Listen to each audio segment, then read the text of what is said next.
Më shumë se për mitingun, duke se vetëvendosja ka shqetësimin se protestat do ndikojnë në rezultatin e zgjedhjeve lokale dhe kjo është bërë shumë e qartë edhe nga vetë qytetarët e Kosovës, Shqipërisë apo të ku të ndodhur, të cilët ka reaguar me komentet e tyre në postimin si mund të ngritë çështja në Rama, në OKB dhe BE, kur kjo çështje nuk është ngritur asnjëherë në Parlamentin e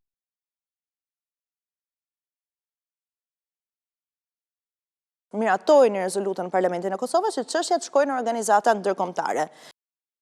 Mos ndoshta keni hallin e balotazhit, si pasojë e rezultatit mjaft dobët të vetëvendosjes në zgjedhjet komunale të Kosovës. Në fillim thonë që qëndrojnë në krah atyre që protestojnë, në fund të postimit thonë që është gabim që po thritet protesta. Gjithmonë duhet të niseni nga parimi të bashkohemi dhe jo të përçahemi. Besoj, mjafton përçarja në Kosovë. Nuk është e nevojshme të fillojmë edhe me parti që janë jashtë Kosovës. Duhet gjetur arsye për bashkëpunime, jo arsye dhe motive për ndarje. Lejeni politikat e brendshme vetëm brenda Kosovës, jashtë jepni dhe merrni të mirat e njëri tjetrit.